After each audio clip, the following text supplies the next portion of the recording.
into the online broadcast network, AFTERBUZZ TV. Over 20 million weekly downloads in over 150 countries, and your number one source for after-show entertainment.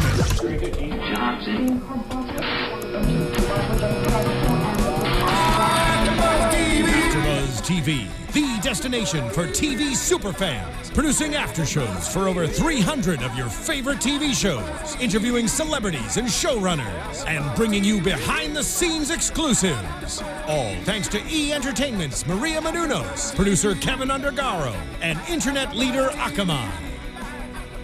Now, let the buzz begin! Hey ladies! We are here at AfterBuzz TV for the season finale of Supernatural, Season 10, Episode 23, Brother's Keeper. Holy cow. You guys, what a crazy, amazing finale. I loved it. You guys can join in on our conversation using the hashtag ABTVSupernatural at SoundCloud, YouTube, iTunes, all things social media, Twitter. Tweet us. You guys can tweet me at Lyndsey Wegner. Katie, hi, how's it going? Hi, good. How are you? I'm fabulous. Where can these wonderful AfterBuzz fans tweet you? You can find me on Twitter at Katie E. Campbell. That's Katie with 3 E's Campbell. Hi, Mikaela. Hey, Lyndsey. What'd you think of the episode? Oh my gosh, amazing. Amazing. Great season finale. Perfect. And it's got me on the edge of my seat, waiting for next season already. And where can they tweet you? You guys can tweet me at Miki_Phillips. That's MIKI_Phillips. So tweet us. Let us know what you think. Use the hashtag ABTVSupernatural just so we can stay in the know of everything. Thank you to those of you who have been tweeting us and letting us know your thoughts already for the season finale. And thank you also to the people for not spoiling it, because I couldn't watch till today. And I do have a reaction video up on my Facebook page at Lyndsey Wegner. So, check it out, because I'm kind of a nerd. So, anyway, all right, initial thoughts on this episode, ladies. I loved it. I was freaking out at times, and I am so obsessed with what they're doing with this mark and what it actually means. I know we'll get there, but I'm obsessed with what they're doing and how they're going into season 11. It's going to be so good. It's going to be absolutely an action-packed season 11. I think we're going to even see, it's going to be way more crazier even than season 10 than what we've expected. And I just can't wait. I literally can't wait. It had me on the edge of my seat, and I'm just excited to talk about the finale. And I'm sad it's the finale at the same time. I feel like this season is just... last season we just started doing the AfterBuzz show here, and so last season I just feel like didn't have the drive that this season did. I really truly loved this season, and it makes me all the more excited for next season and what the heck they're gonna do with all of this. And Katie, it's like every single time I think, what could they do now? They've already done, Lucifer, and they've done, the angels, and I'm like, what are they going to do? And then they come up with this elaborate story that makes total sense, and now I'm freaking out because I really believe in the darkness. It's just so good how they write this show. It's amazing. I'm in love with this darkness plot and story, and it's literally perfect for next season. It's going to give us a full season just getting out of this predicament. I loved Jeremy Carver's kind of quote at the end of the show, saying he hoped that we enjoyed the season and stuff, and that for Sam and Dean, things are going to go from bad to worse, which is absolutely 100% true. And as Katie has been worried all season long about using this Book of the Damned to get rid of this mark, that there's going to be something 10 times worse, we are going to absolutely 100% find out. A lot of repercussions. A lot of repercussions. The darkness. The darkness. So, all right, let's jump into the episode. We have Sam loading up some bullets. He's trying to crack the code. There's no sign of Dean. Cass is kind of worried about the consequences of getting rid of this mark and having Rowena remove the mark. And Sam's not worried because no one knows essentially what these consequences are. And is it really gonna be that bad? Death stopped Cain and the mark. So what's gonna stop Dean with the mark? Yeah, Sam does bring up a good point, even though, like you said, I've been scared this whole time, but we don't know exactly what it is at this point. So it's worth a shot if it means saving his brother. Absolutely. Oh, everything's worth a shot. Yeah. In Supernatural, like, nothing goes, I think, without being said or without being done. Like, it's kind of definitely like they just jump right into it. And I think that is like what Sam has done this whole season. And I don't know about you ladies, but I was like, when Dean had, I guess, what was it, deaths. What would you call that? What's like it called? I want to say like a reaper, but it's not like the reaper. No, but it's not a scepter. It's like something spelled like that, though, like a satyr. But when he or had that, I mean, I was like, oh my god, this is it. I was like, how can this happen? But there'll be a way. And then when he turned around and killed Death. Oh, so crazy. Yeah, we don't know the consequences. We don't know what's going to happen. Sam is obviously not worried. I think that we are all in agreement that there was no way they weren't going to not figure this out. Mm-hmm. That Dean wasn't going to figure this out on his own completely. So we also see Dean, who is passed out. He's obviously been on a little bender in a hotel room. And we find out we end up in Nebraska, where Rose McKinley is dead and Dean's investigated. And he's kind of being brutally honest, saying that the girl is dressed like a whore and that the guy, the police officer, won't solve the case with his eyes closed. He's just kind of being arrogant and rude, and it's a different kind of douchey Dean. We haven't really #douchey Dean. We haven't quite seen a brutally honest Dean. And Rudy shows up. Now, we've heard about Rudy for a couple episodes now throughout this season, so he's also a hunter. And Dean's going to try and get rid of him and put him off the case and stuff. They also find out that this other girl is still missing as well. So this is going to lead them to finding something else. Happy to see Rudy appear. Yes. Yeah. It's interesting, too, that Dean told Rudy to step back, and then the cops told them both to step back. And, of course, both of them didn't. But Dean, this isn't Dean. I hate seeing him like this. Like, he has these little snarky comments all the time. That's Dean. But just completely, I don't know. It made me think about the mark and how it affected Kane, and we saw a little backstory last season when he went on this murder spree, but then he was able to live with it for so long. Like, what was the transition from that to the good? And it just made me think, like, okay, we see Dean going down this really bad road with it, but could he somehow overtake it for a little bit? Although, obviously, we have something happen later on that the mark is no longer there, but it just it was interesting to see Dean being affected like this. Mm-hmm. I agree. It was nice. It was kind of interestingly nice, but at the same time, like, annoying to see his character go down that path and see how he was reacting and talking and his manners to everyone who he came across in this episode with his disposition like that. But at the same time, like, it isn't, like you said, Lyndsey, the Dean that, like, we know or who he would be. And it's funny because one of my really close friends actually just started watching Supernatural, and he's watching all the way back from the beginning. So I feel like if he then watched this episode, he'd be like, what? He'd be like, because Dean's his favorite character. So he'd be like, this isn't the Dean that I'm watching in, like, season 2, season 3 right now. What's going on? Yeah, who's being rude? Absolutely. I agree. I mean, and we do see sides of Dean where he's not the nicest person, but this is just a weird side of him, and we've seen him actually flip back and forth between the mark throughout the season because it's feeding the mark and then not, and trying to get rid of it and stuff. And obviously, as we've been hitting these last few episodes, it's been far more prevalent in his attitude and the way he's killing and everything like that. Killed the kid in the previous episode. Yeah, with the mass killing, you know how I think Brandon, Little Coyote's Reign, I love that you tweet me, you're awesome. But he was saying, he sent me a meme that said, if Carry On My Wayward Son plays, you know it's going to be bad. You know you got something. And then they did the whole Carry On My Wayward Son with the flashbacks to his whole season, which is always a nice kind of wrap up so we can remember bits and pieces that we had forgotten about and stuff. So, you know, Dean killing Claire's family and all that stuff. So it's just nice to see all the juxtapositions, but Dean has obviously been going back and forth with Mark for the whole season, and we get to see what becomes of it today. So we jump back to the bunker, and Rowena knows that they can't kill her. She's a smart cookie because they need her to get rid of this mark and to crack the Codex. So she agrees. 2 things.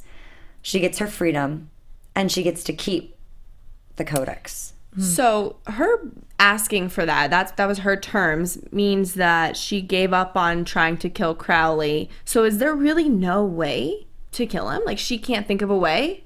Because she was so dead set on killing him, you know? And then all of a sudden it's like, oh, well, that didn't really work out, so this is what I want instead. There is clearly a way to kill him, as we find out later on. Well, that we're thinking maybe. That we're left open-ended with.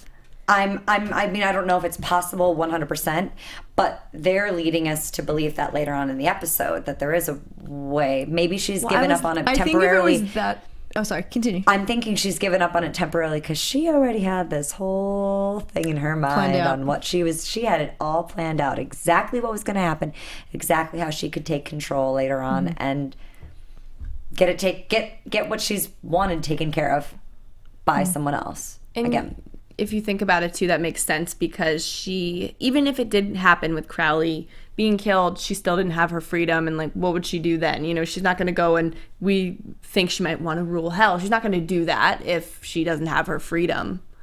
So maybe you're right. Maybe this was her plan the whole time. Mikaela? I'm kind of leaning 50-50 because I'm listening to what both of you are saying. And my initial thought was that she'll still want to pursue that and still kind of want that to rule hell, because now that she does have like the Book of the Dam and the Codex, like you're saying, and she already performed like that spell to break the Mark of Cain with such power and then bring Oscar in and such, I feel like now she can go and do it herself, or this will now open up the Grand Coven even more, which we are waiting for. And maybe that is the way that Crowley can be killed. Maybe it takes like a mass army of witches and that all possess such high power as her. I mean, it's kind of like a prediction, but it's kind of a thought. But then I'm leaning towards what you're saying, where it's kind of like she may not want that anymore. She's kind of done her piece. She might be like set in her way and like feel at ease with how she's been and what she's done. Well, so it's a little interesting to see where this will go. Let's not forget that a couple episodes ago, Crowley handed over a little piece of paper to his minion with a name on it that he wants killed. That is close to Rowena in some form. Now, could it be Oscar? Could it have been Oscar from today? And that was what, what's her name? Olivet had told him. I don't know. I feel like that is... It is. It is. Because you remember Crowley said later on when he's like, Oscar said, who told you? Oh, a little hamster. So it was him. Getting the name the whole time, which is why he was in the diner last week already.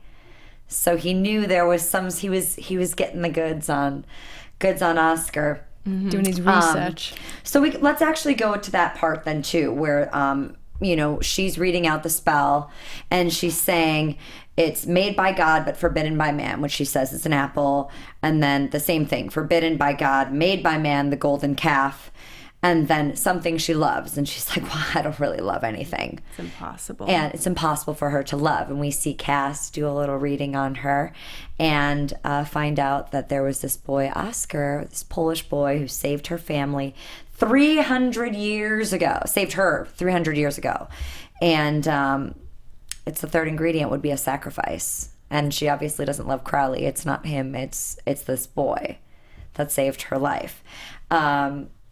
What did you think when you found this out? I was kind of thrilled, actually. I was like, that ties in really well, because like I was glad that they kept that guy in. Like, he wasn't just someone we saw in like the past episode and we're like, oh, we're not going to see him again. I like that they tied that in, and we had already seen him at the diner previously, and I just thought it was kind of cool. I like that. I liked seeing Rowena's vulnerable side and how she reacted when Crowley brought him in and snapped his fingers like that. And I also really liked how Crowley spoke to Rowena about that. Like, I used to think, Mother, that you didn't love anything, but it was in fact you were incapable. You were incapable of exactly. It's not that you're incapable of loving; it's that you're incapable of you didn't love me. Yeah, and I thought that was really well written, well executed. Like his lines by Mark Sheppard, which we've met, and he's a pleasure. And I really liked that scene because we kind of got to see kind of like closure for Crowley, I think, at the same time on his feelings for her. Yeah, and just kind of setting the record straight and getting even with her. Mm-hmm. It's an interesting storyline. I see this actually in another show that I watch. It's Vampire Diaries, about the parent not loving the actual son, but somebody else who's affected them in some way in the past, more so than the actual child. So, but I like it. I like seeing her vulnerable, like you said, Mikaela, when they actually do get to meet up. And she's still, though, she's crazy because she would do anything for herself, no matter if it's somebody she loves or not. She's going to go for herself first. Well, here's my question about this spell. Was it someone sacrificed for her because she was doing the spell? It was, they had to use an ingredient or something she loved. Because you know, like, okay, why didn't they do somebody sacrificed for Sam or somebody sacrificed for Cass? Was it because she was reading the spell, right? I think it may be the witch who's doing the spell. Yes. Like, for example, if it was another witch in the coven, they were doing that. It had to be somebody that they loved, and they had to sacrifice. Okay. I think that's what was happening. And she obviously had no problem doing it, which we find out later on. That's why but she's crazy. That's why she's crazy. All right, so Crazy or genius? If she That's planned a very this all, good point. Exactly. It's the whole thing is. I think the whole thing's been planned. So you're right. I think it would be cool. Also, touching on that subject that we're kind of thinking and like predicting here, that she's planned it. That we actually get to see that whole time it has been. I think if we go into season 11, I'd like us to see a little backstory, and it all like links like a chain, and we see that Rowena was behind it. I think we kind of will see a little bit of that. That'd be nice. So we go back to Nebraska, and Dean's talking to Rose's parents, and she, once again, brutally honest Dean, telling them that, well, she kind of looked like this, and she was obviously looking for validation after all the beatings and deceit, and like looks at her dad, and we know, I kind of guess right then and there, that obviously there was some sort of abuse going on, hence why she was technically dressed like that, to seek some validation, feel some love from somebody. And he goes to hit Dean. Dean pulls the gun on him. I mean, did you expect this? That Dean was able to read these people so quickly and so easily. Do you think this is because of the mark of Cain, or do you think this is because he's been doing this for 10 years? He's a great private eye. They're great detectives. This is what they're used to figuring out. I think the brutally honest part was because he had the mark of Cain, and how he went about it was kind of rude because of the mark of Cain. But I do think that he's so smart from doing this for so long. He's able to read people. Although I was thinking, when he was questioning him that hard, I was thinking, oh my gosh, did the dad do this? I was freaking out at that point. Yeah, me too.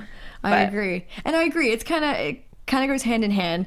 I think like we should expect that of Dean, like his disposition, that he's great at what they do, and they have been doing this for so long, so he's, knows what he's doing. But at the same time, it's so intensified by having the mark of Cain. That's where I think it really pushed him over the edge with his attitude and how he was talking to people and stuff like that. And did you guys ever think for a second, like the kind of like the sheriff or the cop or whoever it was in that scene was like catching on to something? He seemed like really like curious about Dean. I don't know. When later on at the little vamp house? No, when they find the girl dead. No, I think they just thought like, this is like this guy's weird. This is new for a detective to be kind of, wow, as he said, you must have seen a lot. Which we do know Dean over the years has seen everything, and so he is coming from a different perspective. And sometimes when you just become numb to these things and you say things that you don't realize aren't socially acceptable.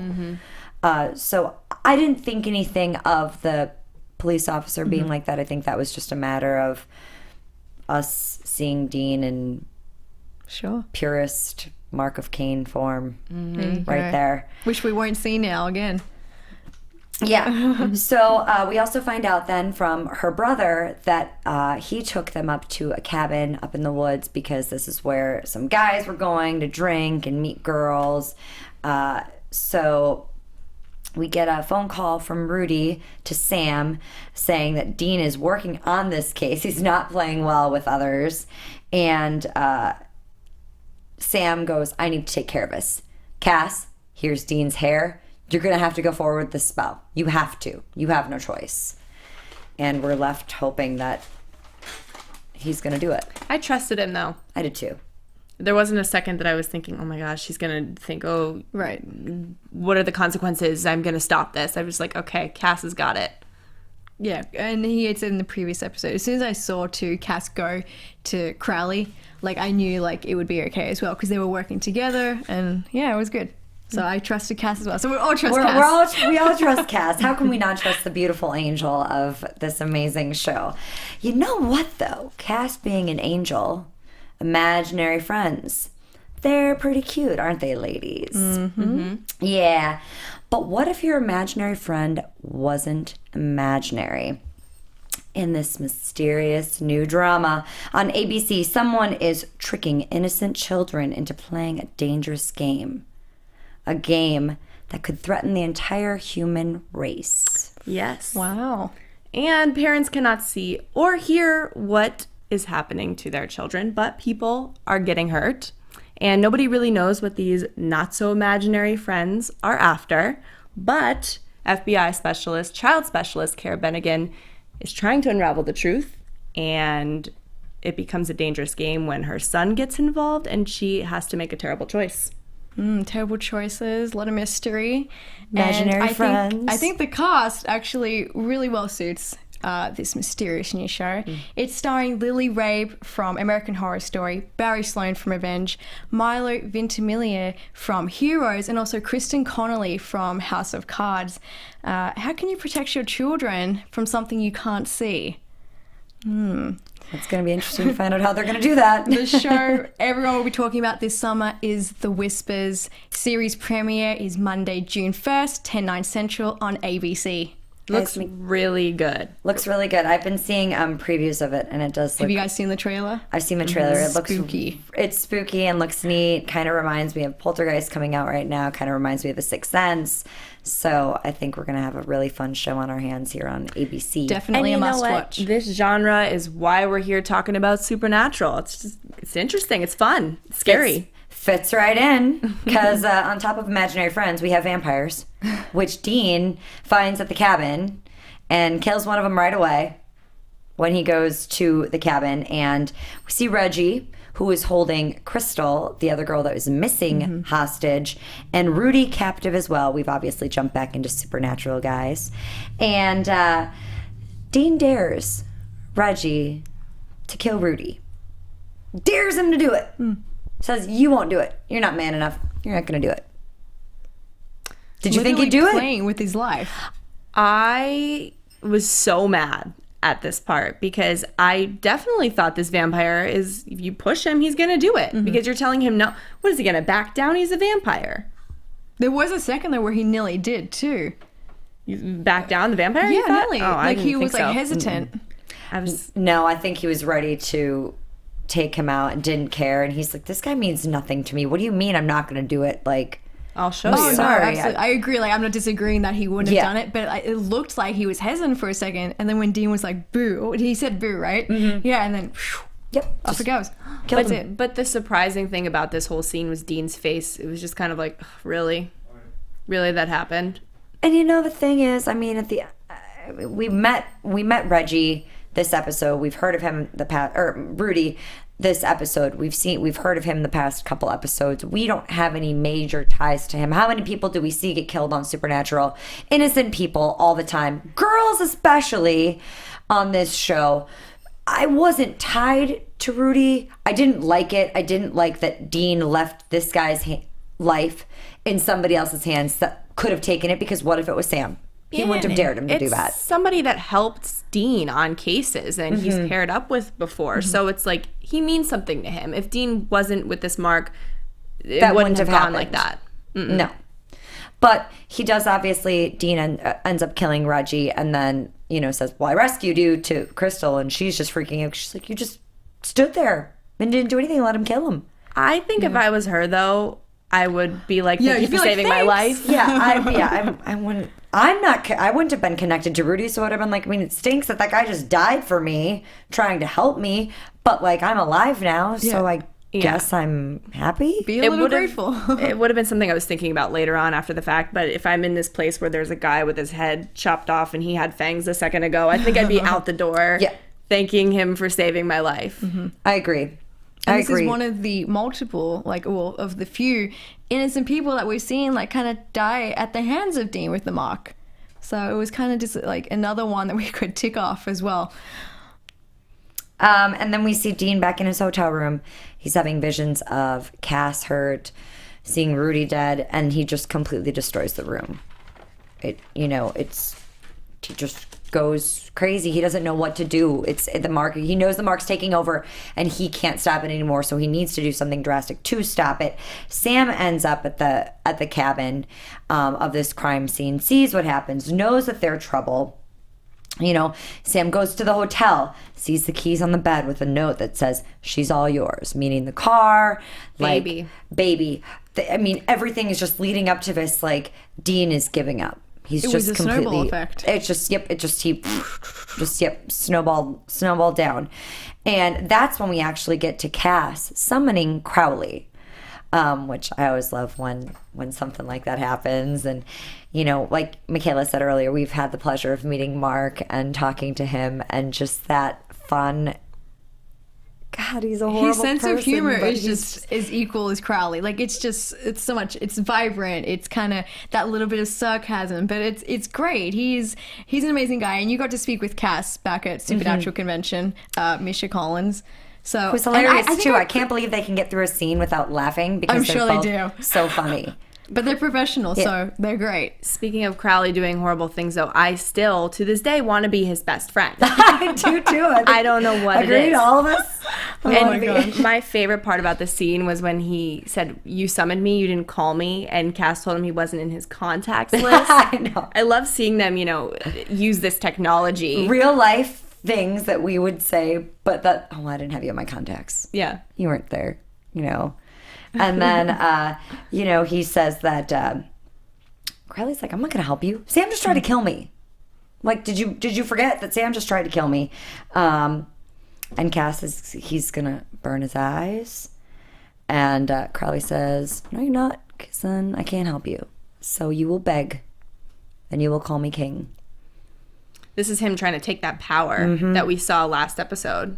Which he once again takes. I mean, there was no way either Rowena or Crowley were going to get off with some sort of power in these scenes, because they have to, because they can help the situation. They have to be in charge a little bit. I just felt like, too, though, by him agreeing to help with this whole situation, it was like, he's still helping. Like, he's not the king like he was last episode. But I think, actually, when we find out later, him talking to his mother, Mikaela, you brought that up, and what he said to her, and he's taking away something his mother loves, so he's just getting even. So, yes, he is king. He was helping for his own gain. And just because he's even doesn't mean he'll go further. Exactly. I think he's going to, I think that this is just a little, him helping them, but there's going to be a price perhaps that they will pay later on as well for his help. That he'll say, "Well, I helped you guys get rid of this mark.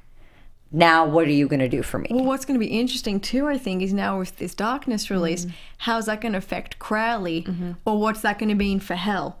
Whereas this darkness is from the mark, but I mean, how is that going to interplay with Hell, and what's going to go wrong, or what's going to happen? What's it going to mean for everybody? Everybody has to stand up against this. Or are these some of the bodies that Cain was killing because he knew there was evil, so he was trying to get rid of it? Is that all these bodies and darkness and death coming back up as well? Does this mean that, well, okay, all right, pause, time out. I don't want to jump in too far. So he said, Cass asks Crowley if he can find the things on the list, then, he needs that, and he says he'll help. So we see Dean, who was at wands, he's casting a spell, calling for death, and he wants death to kill him. Dun, dun, And dun. And death says he can't kill him. Can't. I was like, thank goodness. Well, you can't with the mark on him. He No, can't you can't. die. I know, but I'm still like, well, maybe death can. Maybe death has some greater power. I mean, the Book of the Damned has a greater power to get the mark off of him. So I don't know. I felt like there was potential for this happening. Yeah. And thank goodness that he says that death can't kill him. The mark is the first curse, and the mark served. Sorry, guys, I have to read this just so I make sure that I get it right. The mark is served as a lock and key for darkness, and that God trusted Lucifer with it, but the mark corrupt him, which is why God put Lucifer in hell. And Lucifer then passed the mark to Cain, who passed the mark to Dean. I think I got that right. Yeah, That's what he and said. before God even existed, there was darkness. So this is something so powerful There is we no can't even stopping imagine right now. There is no stopping. That's why everybody was so serious about keeping this mark on somebody. Somebody has to deal with it, so we can keep this locked. on. Yeah. Because Death says he can remove it, but it has to go to another person. There's no way that it can just be gone. And so by passing it to another person, it makes sure that the lock remains unbroken and darkness remains bound. So therefore, if the mark is let loose, darkness can take over. And Dean says he will not be a part of that. And it's interesting that he said no so easily because that's Dean. That's what Dean would do. But we've been seeing so much of not Dean, just the mark affecting him. But here is when Dean comes out and says no immediately. Oh, God, I loved this so much. It was just such a great, history lesson, an interesting part of the show, and understanding what we're really grappling with here with this situation. It's real bad. Mikaela, any thoughts on this? It's worse. I'm as he said. I'm still on, my mind's still on the darkness. But in that scene that we're talking about with Death, I was thinking, the mark, it can't be removed or gone. He can't do that. But I was like, can he instill him to work for him? I was like, is that an option that makes him still not a threat to anyone, or he's doing it in a better way somehow because he's at least doing what needs to be done? So that's where my kind of head was at that point. And I was like, maybe that could happen. But I'm sure you'll start talking about it, Lyndsey. But then we see he tricks Sam into coming there. Oh, yeah. And it's what? Well, he did propose, before that he proposed an option for Dean to just be sent somewhere out of this world, but he wouldn't have the problems, the violent issues. And he could move to a place where he would no longer be a danger to himself or anyone else. But we don't know where that is. We don't know where he would have been placed. Would it be on some random island? Would it be, who knows? I want to know what this afterlife, maybe? I was thinking more some other kind of place. I don't think vortex is the right word, but something just some other kind of universe. I just felt like it would be like being locked in a straitjacket, basically, where you're going to end up going crazy because what are you going to do with this mark? You have no one else. So you can't be a danger to yourself or anyone else, but you're going to end up going crazy with it. I was just thinking when he said you wouldn't be a danger to yourself, I thought maybe because he would be calm and he wouldn't have these rage issues wherever he sent him. But how? Because he's still binding all the darkness that is buried deep within himself then. I mean, it's not that I wouldn't take what Death has to say seriously. And we never know what anyone really truly means on this show because there's always some way of getting out of it or some loophole or whatever it is. There's always something that we find out that they can do. But go ahead, Katie. That's a good point, though, is you don't know where he's actually even sending you. And just the same, you don't know what's going to happen, really, how bad this darkness really is going to be. Can you defeat it? You don't know these things. So what would be better, to just be sent away forever and Sam's sacrifice? And that's what we find out. That Dean is going to set up a little ruse here, and he calls Sam, or Sam calls Dean, who says it's time to say his goodbyes and get some paper out, and he's gonna do this. So we let's jump back to Crowley, who shows up at Phil's diner again, and the waiter's there. Crowley enters, kind of puts everyone to sleep. I think he killed him. Did he kill them all? Yeah. Killed them all. All right, killed them all. Sorry, guys. Killed them all. And he tells them a little story about this evil witch who was forced to flee her home and then saved by this Polish family. And she fell in love with this little boy. And Oscar was terminally ill. And she cured the boy with one spell, but cast another to make him immortal. And that's when we obviously figure out that Oscar is Seth. It's an interesting thought, too, that Rowena was using this dark black magic back then, because you cast one spell and another thing has to happen with this dark magic. So we've talked about it before. Did she know about this book? Did she have it in her hands before? Maybe she did. Maybe that's why she's so crazy over this book and her freedom and being with the book, because she had it in the past. She was practicing this dark magic for years, hundreds, thousands of years. Well, I think she could practice the dark magic without the book. I mean, we've seen her do all those little other spells too when we first saw her with the girls and with the hex bags and everything, and even trying to kill Crowley with it. So, but I think she's obviously known about the Book of the Damned and knows how powerful it is. So now to be able to have that power herself, she knows she can take over the Grand Coven and potentially a lot of other things, and she doesn't care about the consequences. To her, it doesn't matter. So her having this book is going to be something that the boys are going to have to go after and find her, Crowley. I'm sure we're going to be seeing that we can kind of get into predictions, but she doesn't care about any consequence. She doesn't really care what she does, so she's just doing it, and that's what makes her, I think, lovable too, as much as she's doing all this evil as well.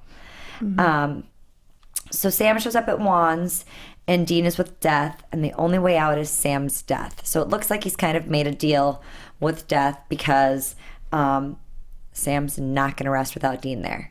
And so even if Dean goes away to his place, Sam will always look for him, and that was the point that Death didn't want to happen. And well, they always do that time and time again. No, they can't live essentially without each other. They're always going to be fighting for each other. Last year it was, Dean fighting for Sam to, be back to normal, and had Ezekiel inside, right? Ezekiel inside of him last season? He had Gadriel inside of him all last season, so most of last season. So they're always trying to save each other and keep each other alive, and so this season it's Dean, and they can't live without each other. It's almost like a relay race between them. Like they're passing the baton each time, and it's kind of going around and around, Wouldn't it just be nice if they could live happily ever after? Then we wouldn't have a show. We wouldn't have a show. But I'd like to see some happily ever after at some point. And the Mark can't leave without the darkness being free. So Dean has traded Sam's life for it, and Death points out that Sam stood him up last time. So this is important. And we jump back to Crowley, who has now brought the ingredients and is making all the jokes about how it was difficult to get the golden calf, and he'll have to do some sort of sexual favor or something. And then the quince was something else, typical Crowley fashion. And, this is when Crowley says that Rowena isn't incapable of love. It's actually she is incapable of loving him, which is good that he realizes. And I think this is how he did let it go. Obviously brings in Oscar, and she says it's cruel of Crowley to bring Oscar in. And Crowley says, actually, it's cruel what you're going to do. Yes. Which I loved. Did you good ladies love that? Yes. Yeah. I love that whole scene. Because it's true. She can't tell him that he's being cruel after all the things that she's, done in her life. And she's the one who was going to actually be cruel because she had to do the spell. She had to sacrifice him. Yeah, it's like calling the kettle black. Like, they both have done so much bad things, both of them, Crowley and Rowena, and what she was willing to do to kill her son and what he's willing to do. So absolutely, I agree, and you can't say that. You really can't. No. The way that I saw her react, though, when Oscar did walk in, she cried. I thought it would be a little bit harder for her to actually go through with it. But she just did it in the snap of a finger. Well, she professes her love for him and tells him how much she cares about him, and then just kills him. But doing so, she'll be able to move on. She grabs the book, she's off on her way, and then she's got this robust power too. Well, at the end of it, we will get to that because evil has tracked Sam and Dean, and the consequences of ridding the Mark. And Sam says that they're good, that what they are doing is actually good. And, Dean is saying, or he's saying that it's not that they're bad people. It's that evil is following them, and they're trying to do good. And no matter what Dean says, they always do good. But here's the thing. Evil is not really following them because evil is happening in the world regardless if they're there or not. They're tracking the evil all the time. So in the hopes of preventing it or killing it or slaying it or whatever they are doing, I agree. I think I like seeing the fight sequence between the two of them. I'm sure that this isn't something that gets to happen very often. And, I'm sure that they love it just because it's they're the brothers, and so this is fun for them. They're always on set together. That was a great scene. Love the fight sequence.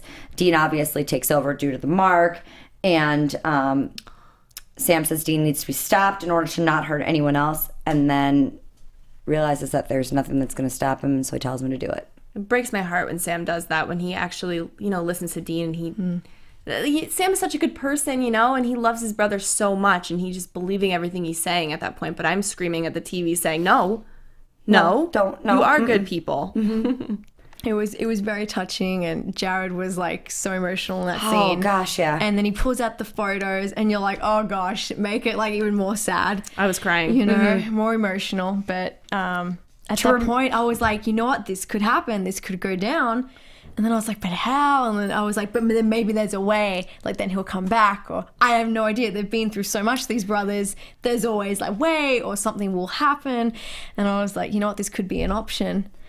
And go from there and see what happens. That crossed my mind that he might actually go through with it, but somehow, in some way, Sam will come back. And I actually thought about you, Lyndsey, saying that I wanted the brothers to be separate, one in heaven, one in hell. And I was like, oh my God, is this the beginning of this, That was going through my mind at this scene. Well, I just, like you both said, I just loved Jared's just kind of resigning to it and saying, okay, do it. But I want you to remember how good a person you actually are. Even when this mark is there and it takes over you, just think about that, how great you are, and handing him the photos, like you said. It was just a beautiful, beautiful moment. And Dean tells Sam to close his eyes. Close your eyes, dude. Close your eyes.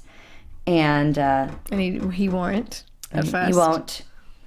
And Death tells him, you have to kill him or I will. And Dean goes to swing. And this is the reaction video where I freaked out because he didn't kill Sam. He killed Death instead. I screamed at the TV. I was so happy. Was it the pictures? That sounds terrible. I was so happy too. Was it the pictures that made him switch in his mind? I think planned the whole time. Let me know what you guys think. I think this was once again planned the whole time. I think from the second that Sam had called Dean and said, to him, hey, where are you? And he's like, come here, I want to say my goodbyes. I think it was all a ruse to Death. And because Death had said, you can live on your own, you won't be a harm to yourself or anybody else. I think Dean just really felt like, okay, wait, there's got to be another way if they're fighting this hard for me. So I felt like the whole time he set Death up.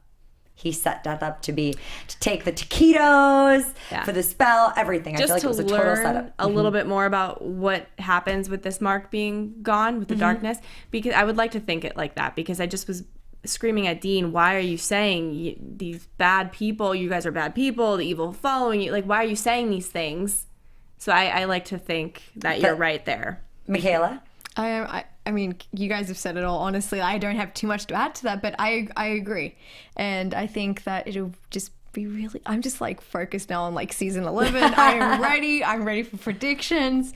But it was a great end to it. And then when we see that we see stuff popping Rowena up doing, she does do the spell after she kills Oscar. Sonic boom, the spell leaves the house, throws everyone back. It hits Dean, and the mark is gone. It's gone. It's literally, I'm like, shut out the ceiling. They actually got rid of it. It's really not there. Who's it going to go on to? It's got to go on to somebody, because there's got to be someone that it's going to get. Who's going to get this? And then we see Rowena is controlling, I call double C, Crowley and Cass, and she puts a spell on Cass to kill Crowley. His eyes go like red. He pulls the blade, goes to kill him. See, I didn't think it was go to kill him. I think it was just to injure him because he can't be stopped so easily. I mean, I'm sure that's all that it is. But they're leaving it open-ended. Mikaela, any thoughts on that? Yeah, I mean, I'm thinking what Rowena's, I guess, motive was for that, because if something already hasn't worked, had she already, and we don't know this yet, had she already gone through the book and figured out, if I like place this spell at like the right time, or maybe with Cass, this could harm Crowley or potentially like really devastatingly kill him or something. So unless like we don't know that she had something planned while decoding it already for Michael Caine and she saw that in the Book of the Damned, that could be an option. Otherwise, I don't know. I think we're gonna have to wait till season 11 to see what happens. This is like the most craziest probably like prediction, and I don't even know if this is possible. But could Cass take like Crowley somewhere else? Like, can they like teleport or like somewhere else? How they do that? Like even to heaven? What would really like break Crowley that Cass could do? That's what I'm trying to think. Like, what could the spell be? I don't think you can kill him so easily. And also, too, if Crowley does die, and we do have to kill him at some point, I want to see it. I don't want it to be on some kind of a, oh my gosh, did he or didn't he? You like know? Cain, where we're still kind of left wondering if Cain is could come back. Really, truly dead or not. He could. But I loved seeing Rowena just so sure of herself, walking away, leaving them be. And once again, I think the theme of this whole episode was everybody had already things planned. The plans were already set in motion for each person. We obviously saw Crowley's been knowing what's going on with Oscar / Seth for a while. You know, Sam has been in the know that he doesn't care what the consequences are. Dean planned this on death. Rowena planned this on all of them. I think it's literally that was the theme of today. The finale episode was everybody was already plotting. Everything in their minds. So we see Sam and Dean seeing the lightning bolts, the spells hitting the ground. We think it's darkness being released, and they go to get in the car, and I'm like, oh God, here we go. And the car gets stuck in a pothole, and darkness takes over them. That's terrible. Cut to Jeremy Carver saying darkness has been released, and things for Sam and Dean are going to go from bad to worse. And welcome to season 11, guys. I really want more. I am so excited. What do you mean it's ending now? Yeah, I'm ready for season 11. If it was airing next week, I'd be already ready. I'd have like my popcorn. I'd be like, you guys, let's all watch it. And I would be like, I'm ready. But going into season 11, it's exactly like you can't put it in better words than the writers and creators than what he said. And it's like, it's going to be worse. A lot worse. Is it going to be the last season? I mean, everyone thought this would be, and I actually strongly disagreed. I was like, no, this won't be the last season. So I'm kind of feel like this could be going maybe now into this, but I'm excited to see like what the darkness is going to bring and what new alliances are formed, and it's going to be one hell of a ride. Katie, let's quick get some last minute predictions for season 11 before we have to Your wrap. AFTERBUZZ TV predictions. Do you want to start? I'm really nervous with this Darkness Brings, and I'm excited because I feel like it's going to bring back some people in the past. And Lil Coyote's Rain, thank you for tweeting us, is talking about bringing back Michael and Lucifer, and I think that might happen. I think we have opened up a can of worms, and a lot of people are coming back, and hell is going to be released on Earth. Hell but it's not released hell, on Earth. but it's darkness. But it's going to be crazy. But it could have something to do with hell. So nice, Katie. Nice. Mikaela. I have too many predictions, honestly. Quick everything one or that two. I've kind of basically said, to be quick, I will just recap. Everything that I've kind of said that I think is already going to happen in season 11, I would like to see Crowley and Cass continue to work together, even though this like spell kind of weird thing happened with Rowena. And I would really like to see that we are right about Rowena, that she has been playing this, and that now with the Book of the Damned, she can get the Grand Coven. And I think that is what will be able to defeat the darkness. All of these massive witches, or the power, or whatever else is in the Book of Damned as well. I think that might be. I definitely think this Book of the Damned is going to give us some more spells that we're going to be see being used next season. We're going to get to see the Grand Coven next season and what's going on there, backstory there, hopefully. I think the darkness being released is going to be something that Crowley is going to be needed in defeating because he is the king of darkness, obviously. Does this mean that all the evil people from the seasons are going to come back? It makes it open. That means we could get back Abaddon, like you said, Michael and Lucifer, that Little Coyotes Rain was saying. We're going to get to see, I think, a lot of people that have died, the evil people coming back as darkness and everything. I think it's going to be crazy. I think Sam and Dean, potentially, what if they're taken over by darkness in those first few episodes? And Cass and Crowley actually need to rescue them in order to put darkness to death. I don't know. Craziness happening for season 11 of Supernatural, which will air next fall. You guys can stay in contact with us year round on all of our social media things. So we'll start with Mikaela. Where can they find you guys? Yeah, absolutely. You guys can find me on Twitter at Mickey_Phillips and on Instagram at Mikaela Phillips. I just want to say quick thanks. Thank you guys so much for always tweeting, leaving comments on the YouTube. Love it. It's been a great season 10 of Supernatural with you guys. And warm wishes to Jared and hope he feels better with everything he's been going through. And you can find me on Twitter at Katie E.E. Campbell. That's Katie with 3 E's. Campbell. Instagram at Katie Campbell 13 and YouTube.com/Katie Campbell Online. I do a weekly vlog. Thanks, Katie. And you guys can find me on Facebook, Instagram, and Twitter at Lyndsey Wegner. That's LYNDSEYWEGNER. On my blog, lyndseywegner.blogspot.com. On Tuesdays for Real Housewives of New York at 7 p.m. And keep in contact with us using the hashtag ABTVSupernatural. Thank you guys once again, like Mikaela said, for tweeting us and writing on YouTube and commenting and all that good stuff. We love seeing those comments and hope that we hear from you leading up for season 11 in the fall. Thank you guys so much for watching, and we'll see you in a few months. From executive producers Maria Menounos, Kevin Undergaro, Phil Svitek, and the entire AfterBuzz TV staff, we would like to thank you for listening to the AfterBuzz TV network. To watch or listen to other after shows and post comments or questions, be sure to visit AfterBuzzTV.com. I'm Sir Richard Wentworth, and this has been a presentation of AfterBuzz TV. Buzz you later! The views expressed herein are those of the hosts only and do not necessarily reflect the views of AfterBuzz TV or its owners or principals.